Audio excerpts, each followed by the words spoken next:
আরে কদিন নবনী খাইয়া ছিলাম লোকাইয়া, কদিন নবনী খাইয়া ছিলাম লোকাইয়া, মরিতে ছিলেন আমায় আমায় না দেখিয়া, মরিতে ছিলেন আমায় আমায় না দেখিয়া। দেখ, আমার মা আমাকে কত ভালোবাসে জানিস? এক পলক দেখতে না পেলে তার হৃদয়ে প্রাণ থাকে না, এত ভালোবাসে। আমি যখন ব্রজবাসীর ঘরে ক্ষীরসর নবনী চুরি করে খেয়েছিলাম না, আমার ব্রজবাসীগণ মায়ের কাছে নালিশ করেছে, আমি ভয়ে লুকিয়েছিলাম। মা আমাকে ব্রজবাসীর ঘরে ঘরে খুঁজে পায়নি, তখন যমুনায় ঝাঁপ দিয়ে প্রাণ ত্যাগ করবে। আমি গিয়ে বললাম মায়ের আঁচল ধরে, মা আমাকে ফেলে যাচ্ছ, আমার তো আর কেউ নাই। বলো আমি জনমের মতো মহারা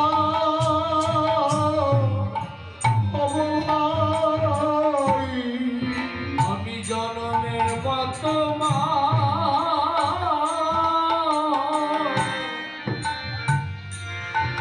আমি হারা হব ভাই।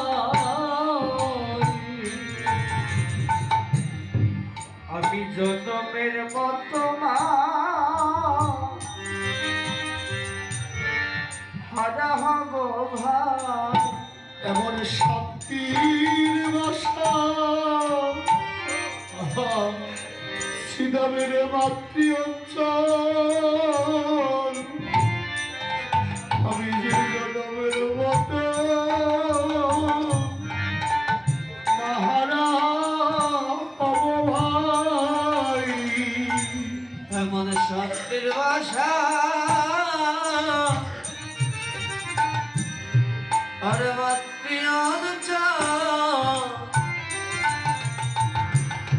আমি জনমের মতো হারা হব ভাই। এমন শান্তির বাসা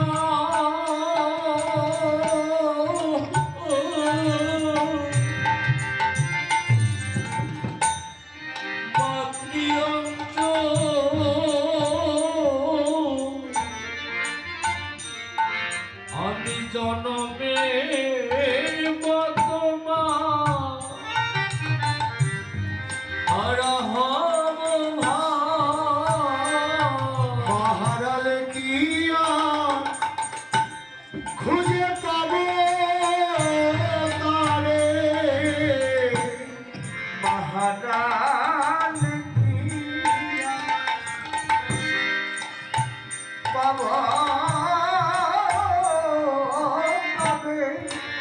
যে মা মুখ দেখে সন্তানের দুঃখ তুমি বুঝতে পারে, এমন মা হারালে কি আর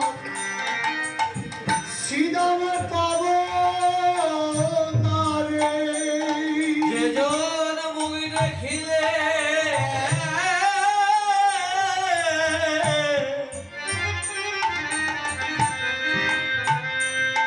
ওরে তবু বুঝতে পারে, মহারালে কি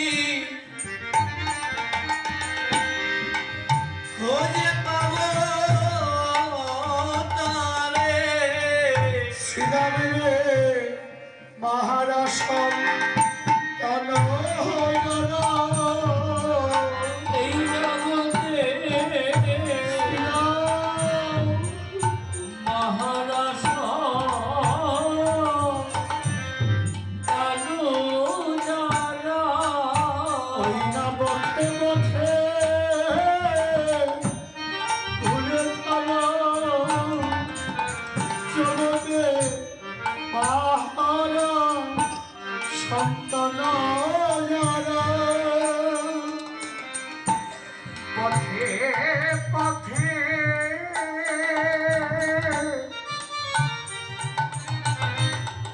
ঘুরে তারা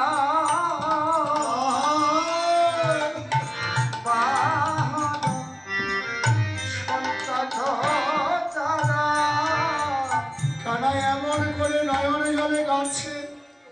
তখন বৈষ্ণব কবি বললেন কি, শোন এই শোন, তুই মায়ের প্রশংসা করছিস, মায়ের প্রেম আমরা ভালো জানি। কি জানি রে তোর মায়ের প্রেম কত ভালোবাসে।